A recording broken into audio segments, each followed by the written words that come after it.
ನಗರಕ್ಕೆ ಎಡತೊರೆ ಯೋಗ ನಂದೇಶ್ವರ ಮಠದ ಶ್ರೀಗಳಾದ ಶ್ರೀ ಶಂಕರ ಭಾರತಿ ಮಹಾಸ್ವಾಮಿಗಳು ಸಾಗರದ ಶೃಂಗೇರಿ ಶಂಕರ ಮಠಕ್ಕೆ ಭೇಟಿ ನೀಡಲಿದ್ದು, ಶೃಂಗೇರಿ ಶಂಕರ ಮಠದಿಂದ ಯತಿಗಳನ್ನು ಗೌರವಿಸುವ ಕಾರ್ಯಕ್ರಮ ಹಮ್ಮಿಕೊಂಡಿದ್ದು, ಈ ಕಾರ್ಯಕ್ರಮಕ್ಕೆ ಎಲ್ಲಾ ಭಕ್ತಾದಿಗಳು ಆಗಮಿಸಿ ಯತಿಗಳ ಆಶೀರ್ವಾದ ಪಡೆದುಕೊಳ್ಳುವುದಕ್ಕೆ ಕರೆ ನೀಡಲಾಗಿದೆ. ಮಾಧ್ಯಮಗಳಿಗೆ ಈ ಕುರಿತು ಶೃಂಗೇರಿ ಶಂಕರ ಮಠದ ಧರ್ಮದರ್ಶಿಗಳಾದ ಅಶ್ವಿನಿ ಕುಮಾರ್ ಅವರು ಮಾಹಿತಿ ನೀಡಿದರು. ಶ್ರೀಗಳಾದಂತಹ ಶ್ರೀ ಶ್ರೀ ಶಂಕರ ಭಾರತಿ ಮಹಾಸ್ವಾಮಿಗಳವರು ಸಾಗರಕ್ಕೆ ಆಗಮಿಸ್ತಾ ಇದ್ದಾರೆ.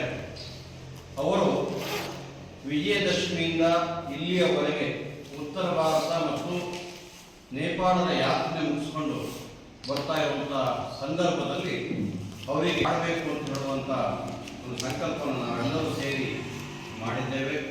ಬಹಳ ನಮಗೆಲ್ಲರಿಗೂ ಗೊತ್ತಿದೆ, ಬಹಳ ವಿಶೇಷ ಅಂತ ಹೇಳಿದರೆ ಈ ದೇಶ ಕಂಡಂಥ ಯತಿಶ್ರೇಷ್ಠರು ಒಬ್ಬ ಅದ್ಭುತವಾದಂಥ ಯತಿಶ್ರೇಷ್ಠರು. ಕೇವಲ ಶಾಂಕರ ತತ್ವವನ್ನು ಪ್ರಸನ್ನ ಮಾಡುವಂಥ ಒಬ್ಬ ಯತಿಗಳು. ಎಲ್ಲೇ ಹೋದ್ರು, ಯಾವುದೇ ಸಾರ್ವಜನಿಕ ಕಾರ್ಯಕ್ರಮ ಆಗಲಿ, ಯಾವುದೇ ದೂರ ಇದ್ದು ಕೇವಲ ಶಾಂಕರ ತತ್ವ, ಆಧ್ಯಾತ್ಮ, ಧರ್ಮ ಪ್ರಚಾರವನ್ನು ಮಾಡ್ತಾ ಇರುವ ಯತಿಗಳು ಅತ್ಯಂತ ವಿರಳವಾಗಿರುವಂಥ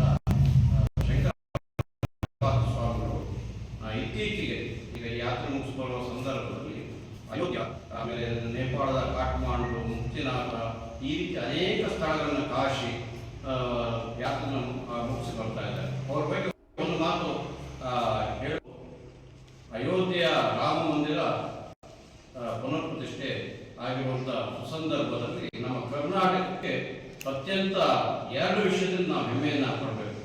ಒಂದು, ಅಲ್ಲಿಯ ಬಾಲರಾಮನ ಮೂರ್ತಿಯನ್ನು ಮೈಸೂರಿನ ಅರುಣ್ ಯೋಗಿರಾಜರು ಮಾಡಿಕೊಟ್ಟಿದ್ದಾರೆ. ಅದೇ ರೀತಿಯಲ್ಲಿ ಅಲ್ಲಿಯ ಉತ್ಸವ ಮೂರ್ತಿ, ಒಂದು ದೇವಸ್ಥಾನ ಅಂತ ಹೇಳಿದಾಗ ಒಂದು ಉತ್ಸವ ಮೂರ್ತಿ ಇರಲೇಬೇಕಾಗ್ತದೆ. ಆ ಉತ್ಸವ ಮೂರ್ತಿ ಅಂದರೆ ಅದು ಪರಿಪೂರ್ಣತೆಯನ್ನು ಅನ್ನೋದಿಲ್ಲ. ಅಂಥ ಒಂದು ಉತ್ಸವ ಮೂರ್ತಿಯನ್ನು ಎಡತೊರೆ ಶ್ರೀಗಳವರು ಅಲ್ಲಿಯ ರಾಮ ಮಂದಿರಕ್ಕೆ ಕೊಟ್ಟಿದ್ದಾರೆ ಅಂತ ಹೇಳಿದರೆ ಅದು ಮುಂದಿನ ದಿನಗಳಲ್ಲಿ ಅದು ಒಂದು ಉತ್ಸವ ಮೂರ್ತಿಯಾಗಿ ಅಲ್ಲಿ ಪೂಜೆಯ ಕೈಂಕರ್ಯವನ್ನು ಕೈಗೊಳ್ಳುತ್ತದೆ ಅಂತ ಹೇಳಿದ್ರೆ ಅದು ನಮ್ಮೆಲ್ಲರ ಅಹೋಭಾಗ್ಯ. ಅಂಥ ಶ್ರೀಗಳು ಇವತ್ತು ಸೌಂದರ್ಯಾದಿ ಶ್ರೀಗಳು ಅಂತೇಳಿ ಅವ್ರ ಬಗ್ಗೆ ಹೇಳಬಹುದು.